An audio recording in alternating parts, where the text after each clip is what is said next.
하나님의 말씀 같이 나누도록 하겠습니다.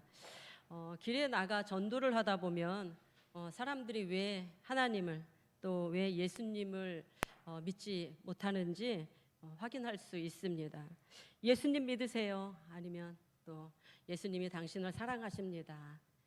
또 예수님 믿고 천국 가세요. 뭐 이렇게 전도지를 건네다 보면 종종 믿지 않는 사람들 중에 그렇게 말하는 사람들이 있습니다. 하나님이요? 하나님이 어디 있어요? 내 주먹을 믿지. 막 이러면서 주먹을 막 휘둘리면서 이렇게 가시는 분들이 있습니다. 근데 그들이 왜 그러는 것입니까? 내 주먹은 내 눈에 보이지만 하나님은 눈에 보이지 않기 때문에 그런 것 아니겠습니까? 그리스도인인 우리가 신앙생활을 하면서 가장 어려운 순간이라고 한다면 내가 해결할 수 없는 그런 문제가 있는데 하나님이 보이지 않는 것 같을 때, 내가 기도해도 하나님께서 내 기도를 들으시지 않는 것 같이 느껴질 때, 그럴 때 가장 힘든 것 같습니다. 그래서 고난이 길어지면 인내하지 못해서 신앙의 길을 떠나는 분들도 종종 있습니다. 이스라엘 백성들도 마찬가지입니다. 다윗이 이스라엘의 차기 왕으로 기름 부음을 받았지만 다윗은 사울 왕을 피해서 도망 다녀야 하는 그런 처지에 지금 놓여 있습니다.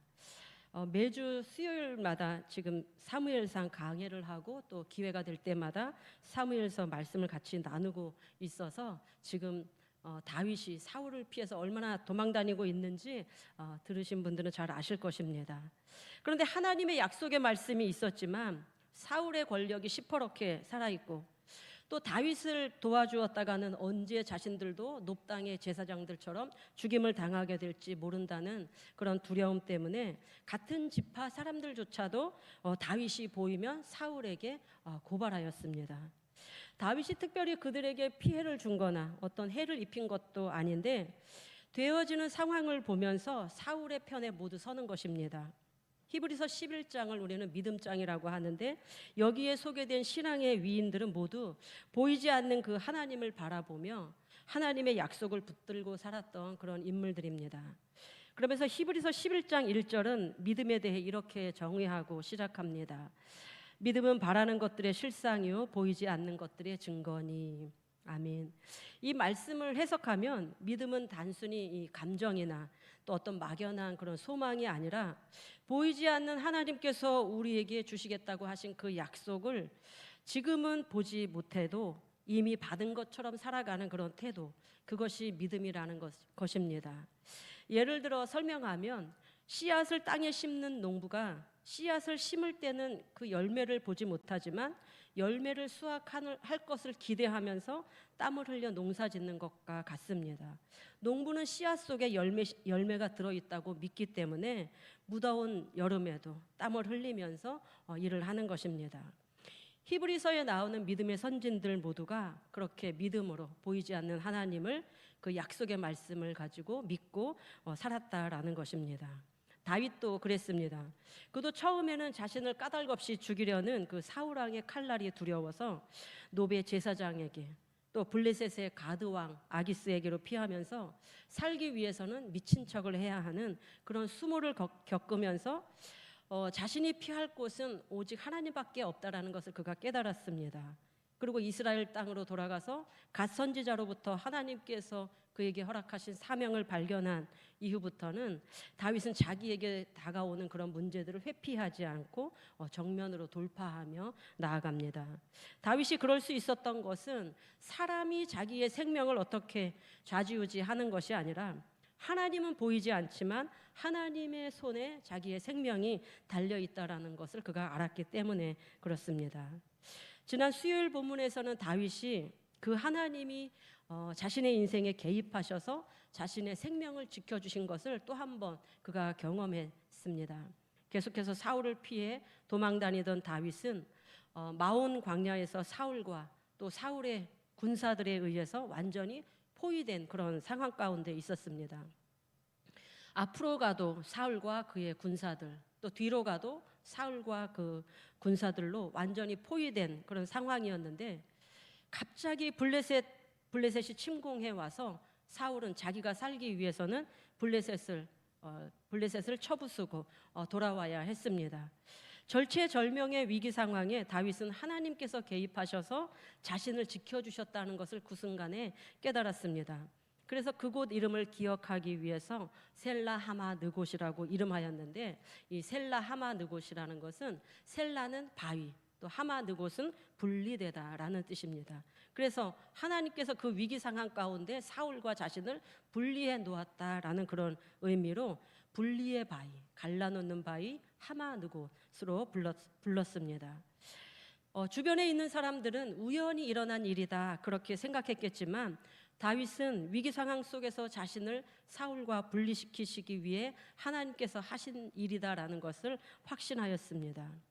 저와 여러분의 삶 가운데도 하나님께서 개입하신 일이 아니라면 절대 있을 수 없는 그런 문제 상황 가운데 있었을 때, 하나님께서 그 문제 가운데 개입하심으로 말미암아 하나님께서 그 문제를 해결하셨던 그 셀라 하마 느곳, 그 자리를 경험하셨던 적이 있으셨을 것입니다. 다윗은 이 셀라 하마 느곳에서 다시 한번 보이지 않는 그 하나님을 눈으로 목도하였던 것입니다. 바라기는 같은 은혜를 경험하면서도 우연이라고 말하는 사람이 아니라 다윗처럼 하나님이 하셨다라고 고백하며 나아가는 저와 여러분이 되길 원합니다. 오늘 본문은 사울이 블레셋과의 전쟁을 마친 후에 다시 유대 광야로 돌아오자 또 어떤 사람이 다윗을 사울에게 밀고 하는 장면으로 시작하고 있습니다. 우리 오늘 본문 1절 말씀을 같이 읽어보도록 하겠습니다. 사울이 블레셋 사람을 쫓다가 돌아오매 어떤 사람이 그에게 말하여 이르되 보소서 다윗이 엔게디 광야에 있더이다 하니. 아멘. 다윗은 이제 사울의 추격으로 벗어나서 엔게디 요새로 피하였었습니다. 엔게디 광야는 비가 거의 오지 않는 그런 유대의 광야 안에서도 샘물이 솟아나는 그런 오아시스, 그런 지역입니다. 그리고 이곳에는 동굴이 많이 있어서 사람이 피신하기에도 아주 안성맞춤인 그런 곳입니다. 그렇게 위기를 벗어난 다윗이 엔게디 광야에 있는데, 누군가가 또다시 블레셋과의 전쟁을 치르고 온 그 사울에게 다윗이 엔게디 광야에 있다라고 이렇게 알려준 것입니다. 그래서 사울이 엔게디 광야로 지금 다윗을 잡기 위해 온 것입니다. 우리 2절 말씀을 같이 읽도록 하겠습니다. 사울이 온 이스라엘에서 택한 사람 3,000명을 거느리고 다윗과 그의 사람들을 찾으러 들염소 바위로 갈새. 블레셋과 전쟁을 치르고 돌아온 이 사울은 이번에는 3,000명의 군사를 이끌고 다윗을 잡으러 왔습니다. 한 나라의 왕이라고 한다면 먼저 민생을 돌아보고 백성들의 삶을 돌아보고 국방을 강화하는 그런 일을 해야 하는 것이 마땅한데, 사울은 민생은 뒷전이고 블레셋과의 전쟁이 끝나자마자 다시 3,000명의 군사를 이끌고 다윗 한 사람을 잡으러 온 것입니다. 그런데 오직 다윗을 잡아야겠다는 그런 일념으로 이리 뛰고 저리 뛰고 하는 그 사울을 보면서, 다윗은 소수의 사람들과 함께 쫓기는 입장에 있는 사람이고 사울은 3,000명의 군사를 이끌고 다윗을 추격하는 그런 위치에 있는데도 사울이 더 짠해 보이는 것은 저만의 생각일까요? 나라의 왕이라면 어떻습니까? 다 가진 사람 아닙니까? 다윗 한 사람을 제거하지 못해서 지금 안절부절하고 있는 것입니다. 그러나 이스라엘에 다윗 한 사람만 제거한다고 사울의 왕국이 영원한 것도 아니지 않습니까? 세상에는 계속해서 더 힘있고 더 능력 있는 사람들이 나오기 마련 아닙니까? 그런데 사울은 마치 다윗 한 사람만 제거하면 자신의 권력이 영원할 것처럼 다윗 제거하기에 오로지 힘을 쏟고 있는 것입니다. 반면 아무런 힘도 또 병력도 없는 다윗은 위기 상황이 계속될수록 하나님의 역사하심을 더 경험하면서 그는 더 단단해져가는 그런 모습을 보여주고 있습니다. 우리는 그것을 3절 이하의 말씀을 통해서 확인할 수 있습니다. 우리 3절 말씀 같이 읽도록 하겠습니다. 길가 양에 우리에 이른즉 굴이 있는지라 사울이 뒤를 보러 들어가니라. 다윗과 그의 사람들이 그 굴 깊은 곳에 있더니. 아멘. 공교롭게도 이 3,000명의 군사를 이끌고 온 이 다윗을 잡으러 온 사울에게 어떤 생리적 현상이 발생해서 사울은 그것을 해결하기 위해 양의 우리가 있는 그 굴에 들어가게 된 것입니다. 우리 청소년들은 이 뒤라는 말을 잘 이해하지 못할 것 같아요. 뒤는 응가하는 거, 응가하는 거. 응가하러 아유 진짜 체면이 말이 아니에요, 그죠? 성경에 이런 구절도 또 없는 것 같아요.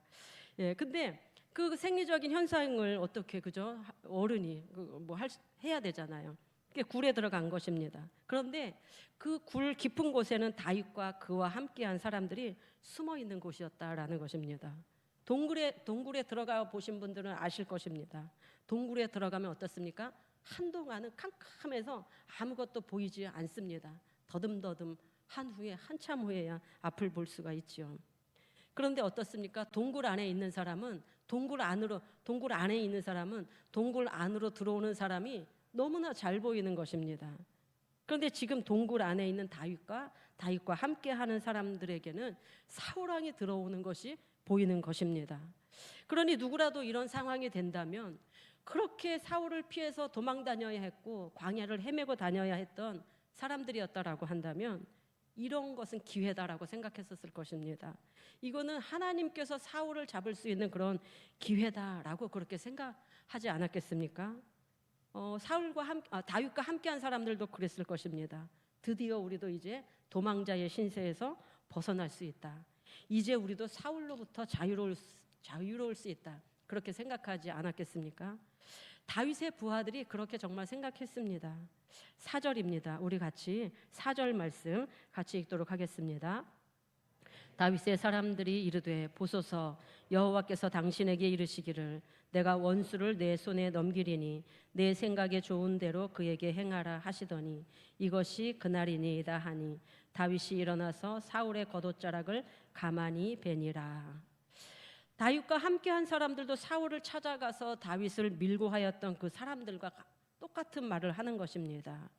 사울과 함께한 사람들도 다윗이 보이기만 하면 또 다윗을 포위하고 있는 그런 상황 가운데 사울에게 그렇게 말했습니다. 보소서 여호와께서 다윗을 잡을 수 있는 기회를 우리에게 허락하셨습니다. 그렇게 말했거든요. 근데 다윗과 함께한 사람들도 똑같이 이야기하고 있다라는 것입니다.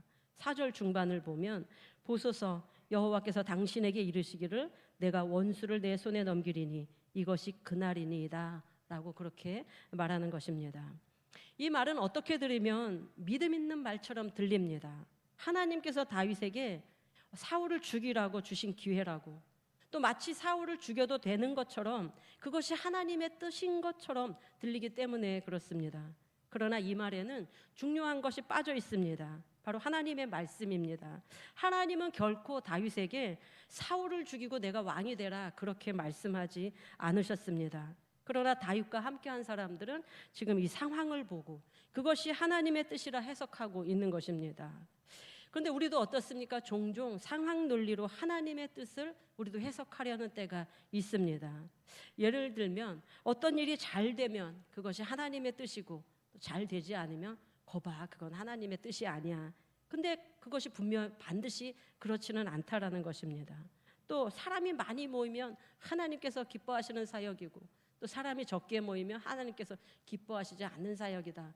그렇게 판단하기도 합니다. 그러나 상황 논리로 하나님의 뜻을 해석하는 것은 이 상황을 하나님의 자리에 올려놓는 것이 됩니다. 그러나 성경은 우리에게 어떻게 말합니까? 마태복음 26장 52절에 칼을 가지는 자는 다 칼로 망할 것이다. 예수님께서 제자에게 그렇게 말했습니다. 또 데살로니가전서 5장 15절에도 삼가 누구에게든지 악을 악으로 갚지 말고 서로 갚게 하지 말고 서로 대하든지 모든 사람을 대하든지 항상 선을 따르라. 하나님께서는 절대로 상대방이 악으로 우리에게 대한다고 해서 악으로 갚으라 그렇게 말씀하지 않았습니다. 다윗과 함께한 사람들이 사울을 죽일 기회다라고 그렇게 말하고 있을 때 그러면 다윗은 어떤 선택을 했겠습니까? 우리 4절 마지막에 보면 다윗이 일어나서 사울의 겉옷자락을 가만히 베니라 그렇게 말씀하고 있습니다. 다윗은 상황을 보고 그것이 하나님의 뜻이다라고 해석하지 않았다라는 것입니다. 사람들이 보기에는 하나님께서 사울을 죽일 수 있는 그런 절호의 기회다 그렇게 생각하게 하였지만 다윗은 절대로 사람들의 속삭임에 흔들리지도 않았다라는 것입니다. 그리고 그는 그저 조용히 사울에게 다가가서 사울의 겉옷자락을 베었습니다. 5절 말씀입니다. 우리 같이 읽겠습니다. 그리한 후에 사울의 옷자락을 뱀으로 말미암아 다윗의 마음이 찔려. 다윗은 살그머니 다가가서 사울의 옷자락을 베었는데 그것조차 다윗의 마음에 찔렸습니다. 뭐 사울을 어떻게 해한 것도 아니고 해롭게 한 것도 아닌데, 그리고 이 일은 사울도 모르고 또 다윗의 사람들도 모르는 일인데 다윗의 마음에 왕의 옷자락을 베었다라는 것만으로도 양심의 가책이 그에게 올라온 것입니다. 왜 그런 것입니까? 다윗은 누가 보든 보지 않든 하나님 앞에 서 있는 사람이었기 때문에 누가 뭐라고 하지 않아도 하나님께서 기름 부어 세우신 왕의 옷자락을 벤 것이 마음이 아팠던 것입니다. 그러나 사울의 충성스러운 그 부하였던 이 다윗에게 사울은 얼마나 많이 창을 던지고 그를 죽이려 하였고 또 도망치는 이 다윗을 죽이려고 하였는지요, 그죠? 추격하는 그런 사울을 피해서 다윗은 수년을 광야에서 물 없는 광야에서 살아야 했고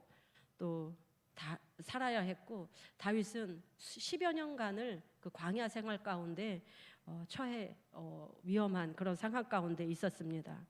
그렇게 했음에도 불구하고 다윗의 마음에는 어떻습니까? 사울을 향한 미움과 분노가 그의 마음 가운데 전혀 없다라는 것입니다. 그럼에도 다윗이 사울의 옷자락을 벤 것은 내가 당신을 죽일 수 있었지만 죽이지 않았다, 그러한 것을 사울에게 알려주기 위함이 아니었을까, 그렇게 생각해 봅니다.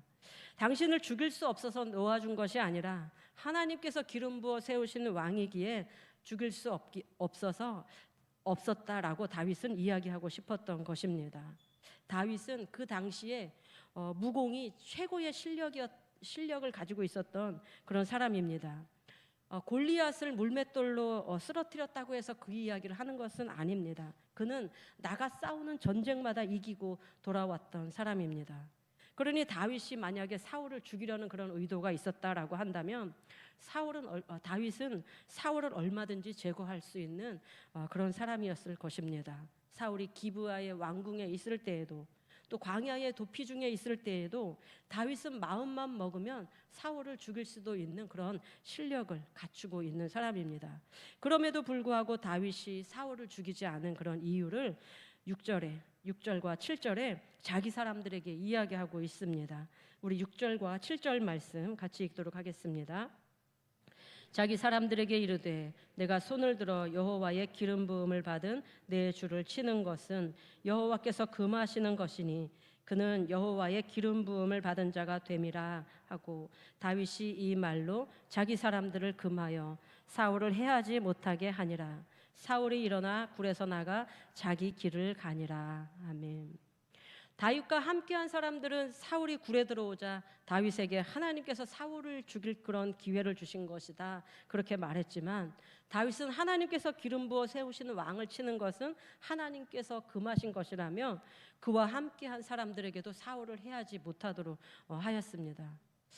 역사 안에 내려오는 말 중에 한 하늘 아래 두 개의 태양이 있을 수 없다, 그런 이야기가 있습니다. 그런데 지금 이스라엘에는 하나님께 기름 부음 받은 두 리더십이 지금 공존해 있는 것입니다. 사울이 만약에 제대로 된 왕이었다라고 한다면 하나님의 말씀을 거역하고 불순종해서 하나님께서 사울을 그 왕의 자리에서 패하시고 또 사무엘을 통해서 이스라엘의 2대 왕으로 다윗에게 기름 부었다라는 것을 알았다면 사울은 자신의 왕권을 내려놓고 빨리 내려와야 했습니다. 그러나 왕권에 집착해서 내려오지 않고 차기 왕이 될 다윗을 죽이면서까지 자신의 왕좌를 지키려 하다 보니 사울은 지금 자신도 죽이고 또 백성들도 고생시키고 다윗도 고생하는 그런 힘든 상황을 지금 만들어가고 있는 것입니다. 오늘날 교계나 또 정치 세계나 경제 사회 모든 분야에서 이 리더십의 교체로 고통받는 곳이 얼마나 많이 있습니까? 누구나 세워질 때와 또 내려올 때를 아는 것이 참 지혜로운 일이다라는 것을 여기서도 우리가 볼 수 있는 것입니다. 다윗은 하나님 앞에 기름 부음 받은 후에 사울을 억지로 끌어내리거나 그를 죽이고 왕위에 오르려 하지 않았습니다. 그것은 하나님의 방법이 아니었기 때문에 그렇습니다. 이번 상황에서 만약에 다윗도 사울처럼 측근들의 말을 들었다면 다윗도 하나님이 보이지 않는 그런 사람이었을 것입니다. 그런데 다윗은 사울이 보지 못하는 하나님을 보는 사람이고 자기를 따르는 사람들이 보지 못하는 하나님을 믿는 사람이었습니다. 그랬기에 자기의 고난의 시간이 길어져도 인내하며 기다릴 수 있었던 것입니다. 창세기 39장에 나오는 요셉도 그랬습니다. 그는 야곱의 11번째 아들로 아버지 야곱의 사랑받는 그런 아들이었는데 형들의 시기로 하루아침에 미디안 상인들에게 팔려 바로 왕의 친위대장 보디발의 집에 노예로 가서 살게 되었습니다.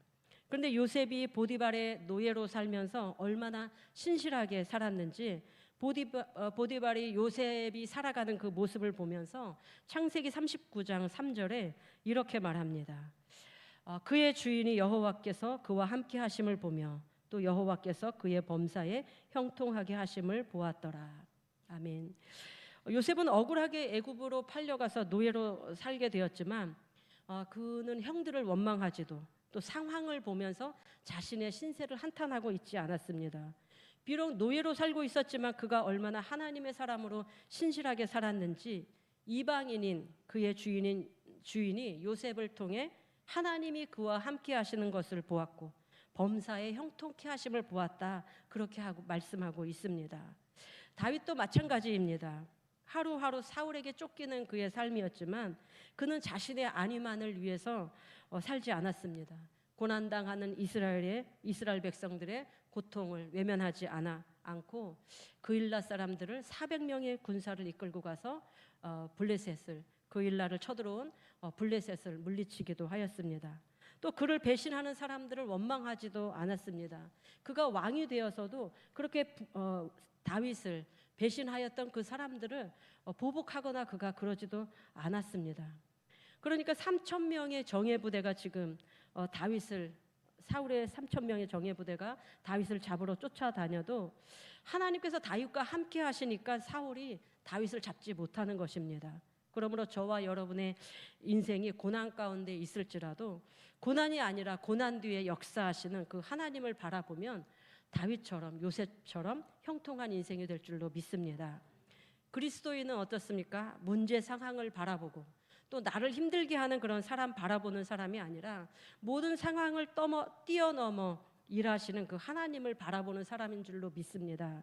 성경은 끊임없이 세상의 문제에 시선을 빼앗기는 우리들에게 하나님을 바라보라 곳곳마다 말씀하고 요청하고 있습니다.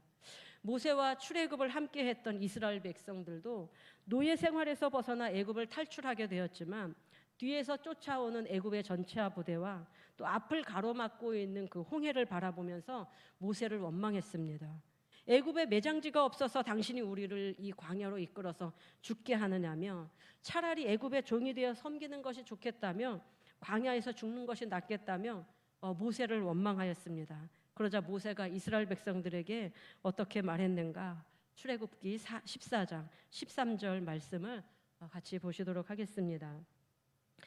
모세가 백성에게 이르되 너희는 두려워하지 말고 가만히 있어서 여호와께서 오늘 너희를 위하여 행하시는 구원을 보라. 너희가 오늘 본 애굽 사람을 영원히 다시 보지 아니하리라. 아멘. 모세는 두려워하는 이스라엘 백성들에게 앞을 가로막고 있는 홍해를 쳐다보거나 또 뒤에 쫓아오는 애굽 군대를 바라보지 말고 오직 너희를 위하여 구원을 베푸시는 하나님을 보라라고 외쳤습니다. 다윗도 매일 추격해오는 사울과 사울의 군대를 보지 않고 하나님을 바라보았기 때문에 광야의 고난을 이기고 이스라엘의 2대 왕으로 등극할 수 있었습니다. 저와 여러분도 마찬가지입니다. 사건 사고 많은 이 세상에서 문제 상황을 바라보고 낙심하고 절망하며 또 두려워하지 마시고 오늘도 우리를 위해서 일하시는 그 하나님을 바라보며 살아가기를 원합니다. 그리고 오래도록 나를 짓누르던 그 문제가 말 한마디면 해결될 것 같은 그런 상황, 또 억울함을 대갚아 줄 수 있는 그런 기회 같은 순간을 맞닥뜨리게 될 때 상황을 보고 판단하는 것이 아니라 하나님께서 원하시는 길을 선택하며 나아가는 저와 여러분 되기를 원합니다. 기회 앞에서 가능한가 보다 하나님의 뜻을 먼저 물으시기를 원합니다.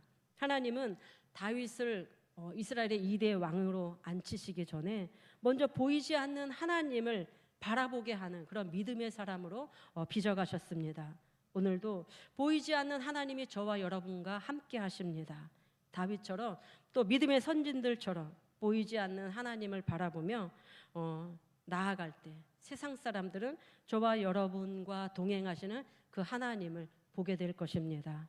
그리고 우리를 형통케 하시는 하나님을 세상 사람들이 저와 여러분을 통해 보게 될 것입니다. 그런 은혜가 저와 여러분의 삶 가운데 평생의 경험되기를 예수님의 이름으로 축복합니다. 기도하시겠습니다. 정세교 이광자 권사님께서 하나님 앞에 감사 예물 드리셨습니다.